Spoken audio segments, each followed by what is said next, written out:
The true nature of a person manifests itself only in crucial periods. The beginning of the 20th century was full of such moments around the world.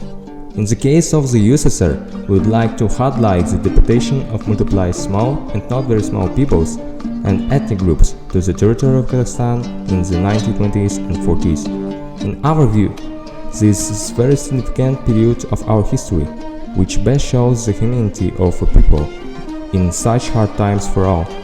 But due to the limitation of the time allowed for us, we decided to avoid using figures and facts that will still fly out of our heads in the week, and instead of this tell only the most necessary things for understanding the picture, especially the situation before and during the deportation, the situation after as well as significant for us.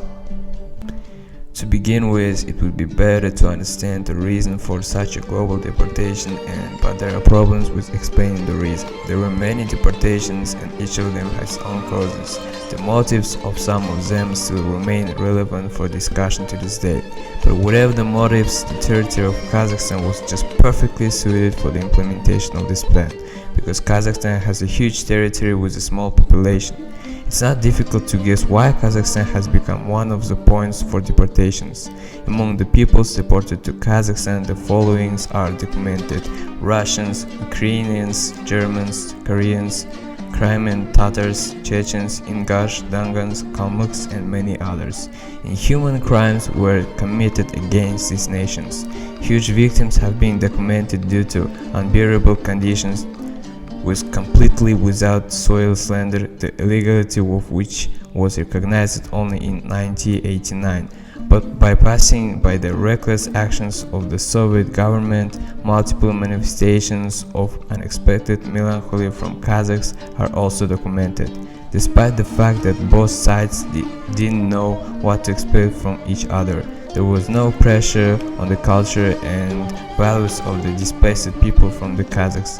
According to survivors, the religious difference fades into the background when people die, and I think many people already know the story about Kurt.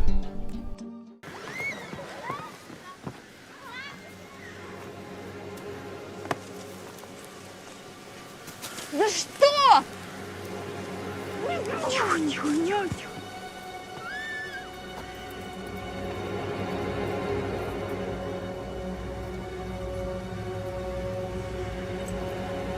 Это творог. Творог. Творог забирай. Творог.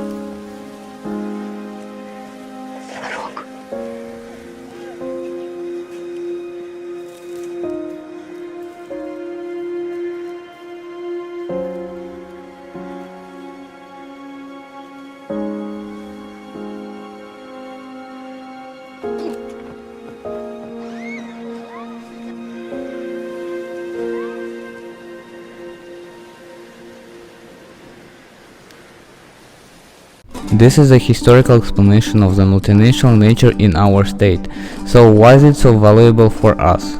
Firstly, it is our international relations on the internet, and in social networks you can easily find warm words of gratitude to the Kazakhs from representatives of other nations. They do not have any profitable reason for this, but they still tell the stories of their ancestors who survived all this. The second reason can be called as a cultural value.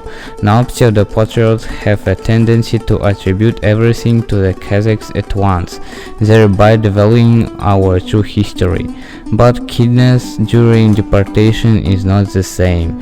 By the way, we can easily see evidence both in the form of documents or just on the street and on the internet. For this reason, when you read about the hospitality of the Kazakhs, you do not get the impression that these are mere words. All this is due to the wisdom of our ancestors, so let's appreciate this heritage to the fullest.